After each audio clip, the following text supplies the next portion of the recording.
नमस्कार, मैं सुनीता कथा मंथन में आप सबका स्वागत करती हूँ। कथा मंथन में आज सुनिए विराज बहू का 9वां अध्याय।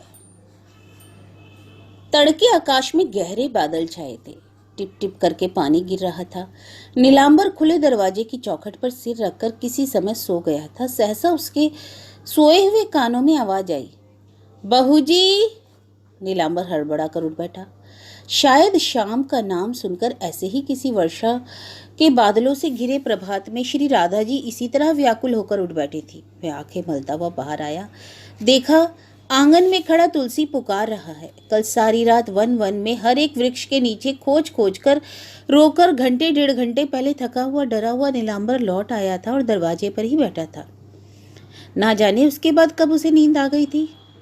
तुलसी ने पूछा, मांझी कहाँ है बाबू? नीलांबर हदबुद्धि की तरह उसकी ओर ताकता हुआ बोला, तब तू किसे पुकार रहा था? तुलसी, बहू जी को ही तो पुकारता हूँ बाबूजी। कल पहर रात बीते घोर अंधेरे में जाकर माँ जी हमारे घर से मोटे चावल मांगकर लाई थी। इसी से सवेरे दरवाजा खुला पाकर जानने चला आया कि उस चावल से कुछ काम निकला। नीलांबर मन ही मन सब समझ गया, लेकिन कुछ बोला नहीं। तुलसी बोला, तो इतने तड़के खिड़की किसने खोली? जान पड़ता है बहू जी घाट पर गई हैं। इतना कहकर वह चला गया। नदी के किनारे किनारे जितने गड्ढे थे, जितने मोड़ थे, जितनी झाड़ियां थी, सबको देखते खोजते नीलांबर, जिसने ना नहाया ना खाया, सहसा एक जगह रुक गया। यह क्या पागलपन मेरे सिर पर सवार हो गया है? क्या अब तक उसे याद आने को बाकी होगा कि दिन भर हुआ मैंने कुछ खाया नहीं? अब भी क्या वह किसी कारण से क्षण भर भी ठहर सकती है? तो फिर यह कैसा अद्भुत काम सवेरे से करता फिर रहा हूँ? यह सब आंखों के सामने ऐसा सुस्पष्ट होकर दिखाई देने लगा कि उसकी सारी दुश्चिंता एकदम धो पूछ गई। वह कीचड़ ठेलता, खेतों से ढेले तोड़ता, नाले को फांदता, अर्ध सांस से घर की ओर भागा। जब दिन समाप्त होने को था, पश्चिम आकाश में सूर्यदेव ने क्षण भर के लिए बादलों की फांक से अपना लाल लाल मुख बाहर निकाला था। उस समय घर में घुसकर वह सीधा रसोई घर में जाकर खड़ा हुआ। फर्श के ऊपर उस समय भी आसन बिछा हुआ था। गत रात्रि को परसा हुआ भात सूखा पड़ा है। तिलचट्टे और चूहे दौड़ रहे हैं, किसी ने छोड़ा नहीं। अंधेरे में उसने गौर ही नहीं किया कि इस समय भात की शक्ल देखकर समझ गया कि यही तुलसी का दिया हुआ मोटा चावल है। यही निराहार भूखे स्वामी के लिए विराज ज्वर से कांपते हुई अंधकार में छिपकर भीख मांग लाई थी। इसी के लिए उसने मार खाई। अश्रव्य कटु बात सुनकर लज्जा और धिक्कार के मारे वर्षा की भयानक रात्रि में वह घर छोड़कर चली गई है। नीलांबर वहीं बैठकर दोनों हाथों से मुंह छिपाकर स्त्रियों की तरह आंत्रनाद करता हुआ धाड़ मारकर रो उठा। जबकि वह अभी तक लौटकर नहीं आई, तब उसने लौट कर आने की बात वह न सोच सका। अपनी पत्नी को वह जानता था। वह बिना किसी संशय के यह समझता था कि विराज में कितना स्वाभिमान है। प्राण जाने पर भी पराये घर आश्रय लेकर वह कभी इस कलंक को प्रकट करना नहीं चाहेगी। इसलिए उसका हृदय भीतर से इतनी जल्दी इस तरह हाहाकार कर उठा। इसके बाद पेट के बल औंधा पड़कर दोनों हाथ सामने फैलाकर बिना विश्राम के लिए बार बार कहने लगा, वह मैं सह न सकूंगा, विराज तू आ। संध्या हो गई। इस घर में किसी ने दीपक नहीं जलाया। रसोई के चौक में किसी ने खाना बनाने के लिए प्रवेश नहीं किया। रोते रोते नीलांबर की आंखें और मुंह फूल गया। किसी ने आंसू नहीं पहुंचे। 2 दिन के भूखे प्यासे नीलांबर को किसी ने खाने के लिए भी नहीं बुलाया। बाहर जोर से पानी बरसने लगा। घने गहरे अंधकार को चीर कर बिजली की रेखा चमक चमक कर उसकी बंद आंखों को भीतर तक उद्भासित करके दुर्योग की खबर जता जाने लगी। तो भी वह उठकर बैठा नहीं, आंखें नहीं खोली। एकदम जमीन में मुंह डालकर गौं-गौं करने लगा।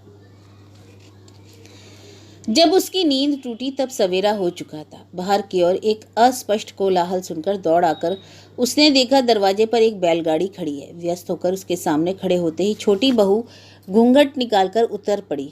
बड़े भाई के ऊपर एक तिरछी नजर डालकर पीताम्बर उस तरफ चला गया।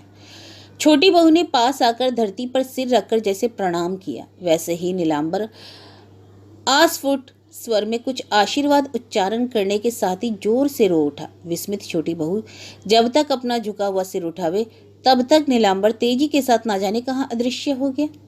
छोटी बहू जीवन में आज पहली बार अपने स्वामी के खिलाफ प्रतिवाद करके टेढ़ी होकर खड़ी हो गई। आंसुओं के बोझ से लदे लाल हो गए दोनों नेत्र उठाकर उसने कहा, तुम क्या पत्थर के बने हो? दुख कष्ट में जीजी ने आत्महत्या कर ली, तब भी क्या हम गैर बने रहेंगे? तुम रह सको तो रहो, मैं आज से उस घर का सब काम करूंगी। पीताम्बर चौंक उठा। यह क्या कह रही हो? मोहिनी ने तुलसी के मुंह से जितना सुना था और आप जितना अनुमान किया था सब रोते रोते सुना दिया। पीताम्बर सहज में विश्वास करने वाला आदमी नहीं बोला, उनकी देह तो पानी में उतरा आवेगी।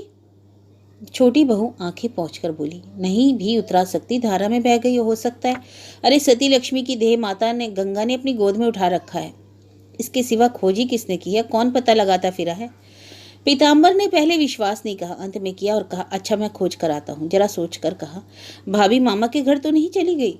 मोहिनी ने सिर हिलाकर कहा, कभी नहीं, वह बड़ी आन बान की थी, कहीं जा ही गई नहीं है, नदी में ही प्राण दे दिए।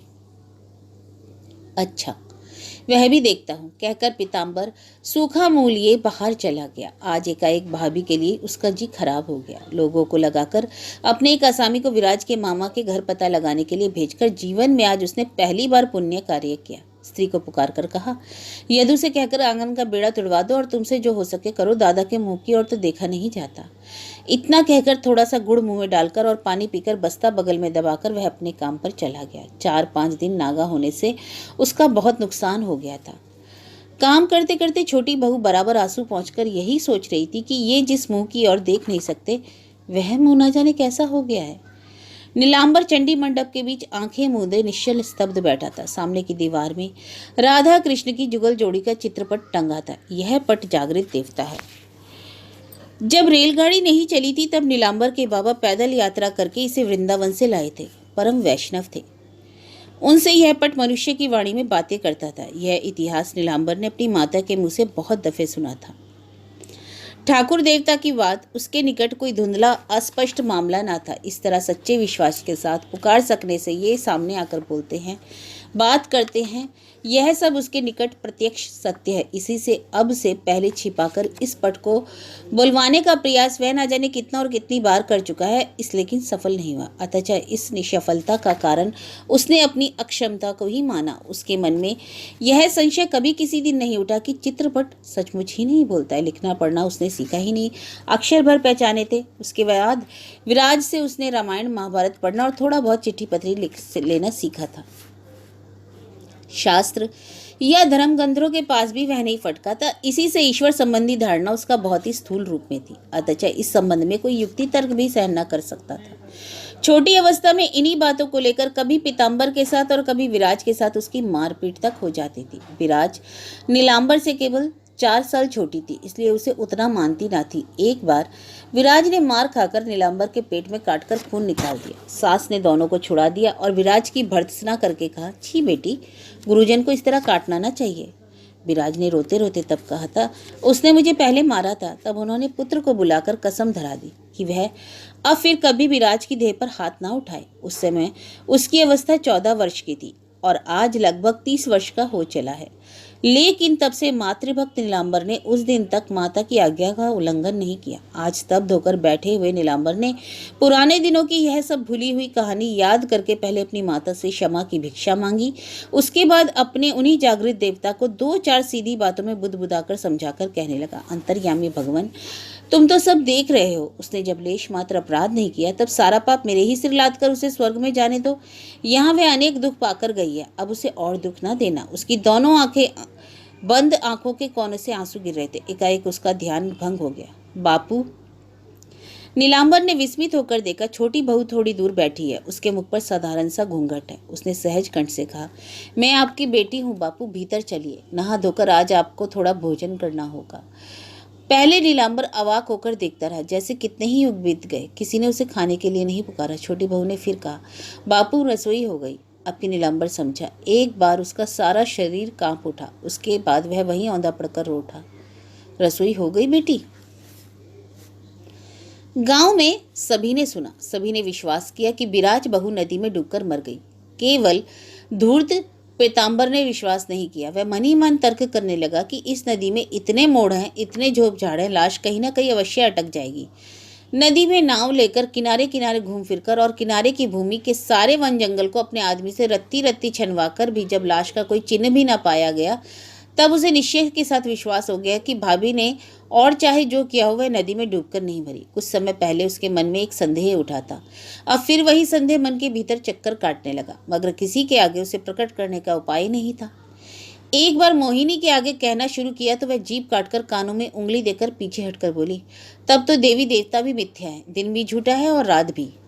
फिर दीवार में टंगे हुए भगवती अन्नपूर्णा के चित्र की ओर देखकर बोली, मेरी जीजी इन्हीं भगवती का अंश थी, इस बात को और कोई जाने या न जाने मैं जानती हूँ। इतना कहकर वह चली गई। पीताम्बर ने पहले क्रोध नहीं किया, एकाएक वह ऐसा बदल गया था जैसे कोई दूसरा ही आदमी हो। मोहिनी ने जेठ से बोलना शुरू कर दिया। खाना परोसकर जरा आड़ में बैठकर पूछ पूछ कर जरा जरा करके सारी घटना उसने सुन ली। सारे संसार में केवल उसी ने जाना कि क्या हुआ, केवल उसी ने समझा। कैसी मर्म बेदी व्यथा उसके छाती में चुभ गई। नीलांबर ने कहा, बेटी मैंने कितना ही दोष क्यों ना किया हो, लेकिन जानबूझकर तो नहीं किया। फिर किस तरह वह माया ममता छोड़कर चली गई, अब और ना सह सकती थी, क्या इसी से चली गई बेटी? मोहिनी ने बहुत सी बातें जानती थी। एक बार उसका जी चाहा कि वह कह दे। एक दिन जीजी अपने जाने की बात कहती थी और उस दिन अपने स्वामी का सारा भार मुझे सौंप गई, लेकिन कहा नहीं, चुप रही। पीताम्बर ने स्त्री से एक दिन पूछा, तुम क्या दादा से बोलती हो, बात करती हो? हाँ, मैं उन्हें बापू कहती हूँ, इसी से बोलती हूँ। लेकिन लोग तो सुनकर निंदा करेंगे। मोहिनी ने रुष्ट भाव से कहा, लोग और कर भी क्या कर सकते हैं, जो कर सकेंगे करेंगे। वे अपना काम करें, मैं अपना काम करूंगी। इस हालत में अगर मैं उनको बचा सकी तो लोक निंदा को सिराखर पर ले लूंगी। कहकर वे अपने काम से चली गई। 15 महीने बीत गए। आगामी शारदीय पूजा के आनंद का आभास जल में, स्थल में, आकाश में, हवा में सर्वत्र तैरता फिर रहा है। तीसरे पहर नीलांबर एक कंबल के आसन पर स्थिर बैठा है। देह अत्यंत कृश, मुख कुछ पीला सा, छोटी छोटी जटाएं, आंखों में वैराग्य और विश्वव्यापी करुणा। महाभारत की पोथी बंद करके उसने विधवा बहू को संशोधन करके कहा, बेटी जान पड़ता है आज पूंटी वगैरह का आना ना हुआ। सफ़ेद बिना किनारी की धोती पहने निराभरणा छोटी बहू कुछ ही दूर पर बैठी अब तक महाभारत सुन रही थी। दिन की और देखकर बोली, नहीं बापू, अभी समय है, आ भी सकते हैं। दुर्दांत ससुर के मर जाने के कारण पूटी स्वाधीन है। वह स्वामी और दास दासियों को साथ लेकर आज अपने बाप के घर आ रही है और यह खबर पहले ही भेज दी है कि पूजा के दिनों में वह यहीं रहेगी। अब भी उसे कुछ पता नहीं है। उसकी माता के समान भाभी नहीं है। 6 महीने पहले सांप के काटने से छोटा भाई भी मर गया है। वह कुछ भी नहीं जानती। नीलांबर ने एक सांस छोड़कर कहा, जान पड़ता है वह ना आती तो अच्छा होता। एक साथ इतना दुख वह कैसे सह सकेगी बेटी? अत्यंत प्यारी छोटी बहन को याद करके बहुत दिन के बाद आज उसकी सूखी आंखों में आंसू दिखाई दिए। जिस रात को पीताम्बर ने सांप के कांटे पर उसके दोनों पैरों को पकड़कर कहा था कि मुझे और कोई दवाई नहीं चाहिए, केवल अपने पैरों की धूल मेरे माथे में और मुख में दे दो, इससे अगर मैं नहीं बचा तो फिर बचना भी नहीं चाहता। यह कहकर सब तरह के झाड़ फूक को जबरदस्ती बंद कराकर वह लगातार उसके पैरों के नीचे सिर रगड़ता रहा। विष की यातना से छुटकारा पाने की आशा से अंतिम घड़ी तक उसने पैर नहीं छोड़े। उस दिन नीलांबर अपना आखिरी रोना रोकर चुप हो गया था। आज फिर उसकी उन्हीं आंखों में आंसू आ गए। पतिव्रता साध्वी छोटी बहू अपनी आंखों के आंसू गुप्त रूप से पहुंचकर चुप ही रही। नीलांबर धीरे धीरे कहने लगा, उसके लिए भी उतना दुख नहीं करता बेटी। मेरे पीताम्बर की तरह विराज को भी अगर भगवान उठा लेते तो आज मेरे लिए सुख का दिन था। सो तो हुआ नहीं। पूटी अब बड़ी हो गई है, उसकी समझ में आ गया है। बताओ बेटी, अपनी भाभी का यह कलंक सुनकर उसके हृदय का क्या हाल होगा? अब तो वह सिर उठाकर देख भी ना सकेगी। सुंदरी को इतनी आत्मग्लानि हुई कि उसे वह सहन नहीं कर सकी और लगभग 2 महीने पहले उसने नीलांबर के आगे यह कबूल कर लिया कि उस रात को विराज मरी नहीं, जमींदार राजेंद्र के साथ घर छोड़कर चली गई है। नीलांबर का मानसिक कष्ट अब उससे देखा नहीं जा रहा था। उसने समझा था कि इस बात को सुनकर वह क्रोध के वश होकर शायद इस दुख को भूल जाएगा। घर आकर नीलांबर ने यह बात छोटी बहू से कही थी। उसी बात को स्मरण करके छोटी बहू ने जरा देर चुप रहकर कोमल स्वर से कहा, ननद जी से कहने की जरूरत नहीं है। पर कैसे छुपाऊंगा बेटी? जब वह पूछेगी कि भाभी को क्या हुआ था तब क्या जवाब दूंगा? छोटी बहू, जिस बात को सब जानते कि जीजी ने नदी में प्राण दिए वही। यह नहीं हो सकता बेटी। सुना है पाप छिपाने से और बढ़ता है। हम उसके अपने आदमी हैं, हम उसके पाप का बोझ और नहीं बढ़ा सकेंगे। यह कहकर वह जरा हंसा। उतनी सी हंसी में कितनी व्यथा, कितनी क्षमा थी, यह छोटी बहू समझ गई। दम भर बात छोटी बहू ने अत्यंत संकोच के साथ मृदु स्वर में कहा, यह सब बातें शायद सच नहीं है बाबू। कौन सब बातें? तुम्हारी जीजी की? छोटी बहू सिर झुकाए चुप रही। नीलांबर, सच क्यों नहीं है बेटी? जब सब सच है तो तुम जानती हो बेटी, क्रोध आने पर पगली का ज्ञान नहीं रहता। जब जरा सी थी तब भी ऐसी ही थी, जब बड़ी हो गई तब भी वही रही। उस पर जो अत्याचार और अपमान मैंने किया है वह मैं समझता हूँ उसे स्वयं भगवान भी नहीं सह सकते, वह तो मनुष्य ठहरी। नीलांबर ने हाथ से एक बूंद आंसू पोंछकर कहा, याद आने से छाती फट जाती है बेटी। अभागिन ने 3 दिन से कुछ खाया पिया ना था। ज्वर से कांपते कांपते मेरे लिए कुछ चावल भीख मांगने गई थी। इसी अपराध पर मैंने इसके आगे कुछ बोला नहीं गया। धोती का खूंट मुंह में रखकर भरकर उमड़ी हुई रुलाई को जबरदस्ती रोककर वह फूल फूट कर रोने लगा। छोटी बहू आप भी उसी तरह रो रही थी। उसके मुंह से कोई बात नहीं निकल सकी। इसी तरह बहुत समय बीत गया।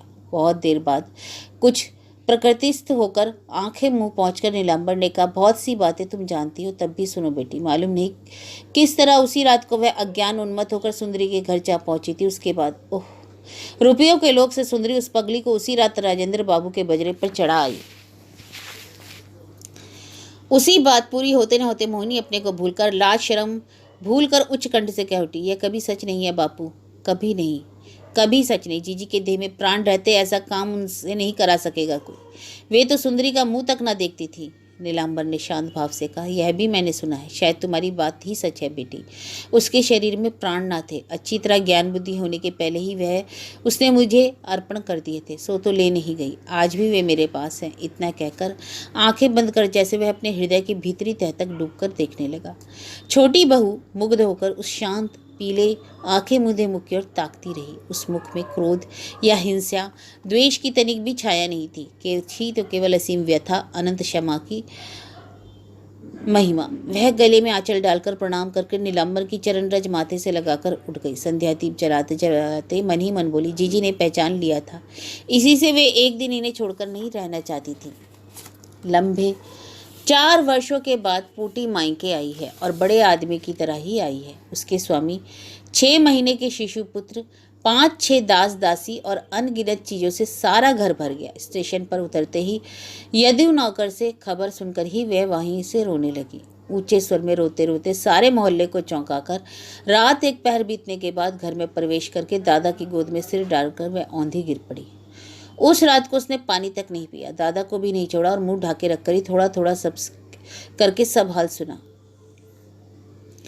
पहले वह भाभी को तो बल्कि डरती थी, संकोच करती थी, किंतु दादा को जैसे ठीक पुरुष ही नहीं मानती थी, संकोच भी नहीं करती थी। उसका सारा रूठना, सारा उपद्रव इस दादा पर ही था। ससुराल जाने के पहले दिन ही भाभज की झिड़की खाकर वह दादा के गले से लिपटकर बेहद रोई थी।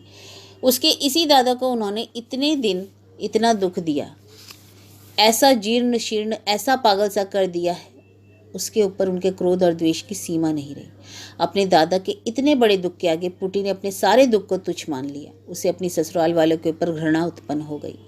छोटे दादा की सांप काटे से मृत्यु से खटकी नहीं और उसकी दुखिया विधवा की ओर से उसने एकदम मुंह फेर लिया। 2 दिन बाद उसने अपने स्वामी को बुलाकर कहा, मैं दादा को लेकर पश्चिम घूमने जाऊंगी, तुम यह सब लाभ लक्ष्य लेकर लौट जाओ और अगर जी चाहे तो ना हो तो तुम भी साथ चलो। यतीन्द्र ने अनेक युक्ति तर्क के बाद पिछला काम ही सहज साध्य समझा। फिर एक बार सब असबाब बांधने बूंदने की तैयारी करने चला गया। यात्रा की तैयारी होने लगी। पूटी ने सुंदरी को गुप्त रूप से बुला भेजा था, लेकिन वह आई नहीं। जो बुलाने गया था उससे कह दिया कि मैं यह मुँह ना दिखा सकूंगी, जो कुछ कहने को था सब कह चुकी हूँ और कुछ कहने को नहीं है।